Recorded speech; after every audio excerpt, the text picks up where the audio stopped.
तो मैं वही कहने की कोशिश कर रहा था, कि हमने प्रकृति को दिया तो कुछ नहीं, बदले में हमने उसको कूड़ा दिया, करकट दिया, अपना पॉलीथीन दिया और पता नहीं हमने कौन कौन सी चीज़ें उसको दी।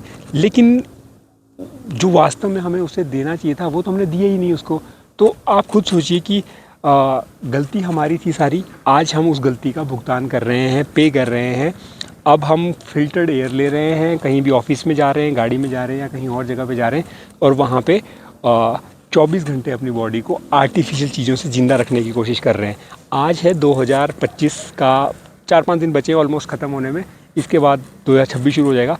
आप खुद सोचिए कि अगर यही हालात रहे दिल्ली के या अदर स्टेट्स के, और पेड़ों के जो काटने का रफ्तार है, स्पीड है, अगर वो इसी तरीके से बढ़ती गई अगले 4-5 सालों में, चाहे वो हिमाचल है, उत्तराखंड है, मैं सारे स्टेट्स की बात कर रहा हूँ, तो आने वाले समय में आप बिलीव नहीं करेंगे कि जो हिमाचल है और हिमाचल के अदर स्टेट साथ में जुड़ने वाले अदर स्टेट्स हैं, उनके भी सेम यही हालात होने वाले हैं।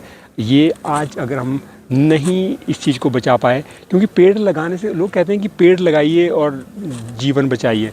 आप खुद सोचिए कि जो पेड़, ये मेरे आगे पीछे आप पेड़ देख रहे हो, पहले पेड़ों को देखिए आप यहाँ पे, और जो मेरे पीछे भी पेड़ लगे ना, बान के पेड़ है पीछे यहाँ पे, और ये चीड़ वाले पेड़ है और देवदार के पेड़ है। इनको इतना बड़ा होने में ना भाई, मैं बहुत बार वीडियो में बोल चुका हूँ, 100-100 साल, 150 साल, 200 साल, 400, 500, मनाली में आप जाओगे तो वहाँ पे 500 साल पुराने पेड़ भी है, जो इतने लेंथी और इतने हैवी पेड़ है। आप उसको काटने में हार्डली 5 से 10 मिनट, आधा घंटा लगाते हो एक पेड़ को काटने में, जिसको 500 साल लग गए, 400 साल लग गए बड़ा होने में। अब आप बोलोगे कि हम उसके बदले में 10 पेड़ लगा देंगे। आप खुद सोचिए कि 10 पेड़ अगर आप लगा भी दोगे तो क्या वो 10 दिन में या 10 दिन में या 50 दिन में हो जाएंगे उतने बड़े? नहीं होंगे भाई। आप उससे उतनी ऑक्सीजन की एक्सपेक्टेशन कर सकते हो आने वाले 3-4 सालों में, 5 सालों में, जितना वो अकेले एक पेड़ दे रहा था? नहीं हो सकता पॉसिबल।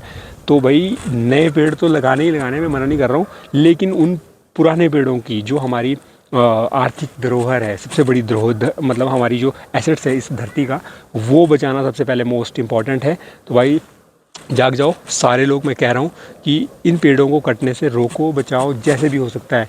अब इसमें गलतियाँ चाहे किसी की भी हो, मैं ये अकेले ये नहीं कह रहा हूँ कि सिर्फ इसमें पर्टिकुलर किसी एक सरकार की गलती है या कुछ भी है, लेकिन जो हालात अभी हमारे इस इंडिया के चल रहे हैं, खासकर AQI लेवल को लेके, हवा को लेके, प्रदूषित हवा जो हम ले रहे हैं, उससे वर्स्ट हालात तो मुझे नहीं लगता कि किसी भी जगह के होंगे। तो कोशिश कीजिए भाई, जो ये धरती है ना, इसमें जो प्रकृति ने हमें एसेट्स को जो मतलब गिफ्ट में दिया है, उसको हम संजो के रख पाए, बचा के रख पाए। नए पेड़ लगाने हैं, लेकिन इसका मतलब ये नहीं कि आप पुराने पेड़ों को काट दो और फिर ये बाद में बोलो कि भाई हमने अगर एक पेड़ गिराया था तो उसकी जगह में 10 पेड़ लगाए भी थे। कोई फ़ायदा नहीं उन 10 पेड़ों को लगाने का, अगर आपने उसकी जगह पे 1000 वाले पेड़, जिसकी वैल्यू 1000 पेड़ों के बराबर थी, उस पेड़ को ही काट दिया। तो मदर जो हमारी होती है ना, उसको आप, धरती का जो इस टाइम एसेट्स है सबसे बड़ी, तो वो हमारे ये बड़े पेड़ हैं, और जो मदर्स हैं, मतलब ये धरती की जो माँ है, वो इन पेड़ों की वजह से है। तो इन पेड़ों को हमने बचाना है और कोशिश करना है कि हम इनसे अच्छे से अच्छे और अच्छे से इनके साथ अपने जीवन को बिताने में हेल्प कर सके। तो कोशिश कीजिए भाई दोस्तों, वीडियो को ज़्यादा लंबा ना करते हुए, बहुत सारी वीडियोस बन गई है, ऑलमोस्ट मेरा वीडियो गैलरी फुल होने वाली है। तो अब आपसे इजाज़त लेंगे और कोशिश यही करेंगे कि भाई आपको जब भी हम वीडियो देना, तो उस वीडियो में आपको ये ज़रूर बताएंगे कि भाई प्रकृति को बचा के रखना है, संजो के रखना है, ताकि हमारी जो वैल्यू है धरती की, वो ज़रूर बनती रहे। और खड़े रहिए, अडिग रहिए भाई अपने वचनों पे, अपने उस पे, कि ताकि अगर प्रकृति को बचाने के लिए आपने आज कदम उठा लिया ना, तो आने वाले समय में हमारी जो पीढ़ियाँ हैं वो थोड़ा सा, मतलब आने वाली जो जनरेशन है वो कुछ ये तो कहेगी कि भाई चलो कम से कम और कुछ नहीं दिया तो पेड़ तो हमें, या प्रकृति तो हमें गिफ्ट में दी हमारे बुज़ुर्गों ने, या हमारे एल्डर्स ने, या हमारे बड़े लोगों ने, नहीं तो हम तो कुछ भी नहीं दे पाएंगे। और ख़ासकर ये सबसे बेस्ट इन्वायरमेंट है जो बिना पैसों के आपको फ्री ऑफ कॉस्ट मिलता है, जिसमें प्रकृति सिर्फ आपसे इतना सा चाहती है कि आप मुझे लॉस ना करें, मुझे नष्ट ना करें, मुझे ख़त्म ना करें, मुझे आग ना लगाएं, मुझे ख़त्म ना करें, मतलब किसी भी तरीके से मुझे नुकसान ना पहुंचाए। तो सिर्फ इतना सा चाहती है। अगर ये भी नहीं दे पा रहे हम तो जीना बेकार है भाई।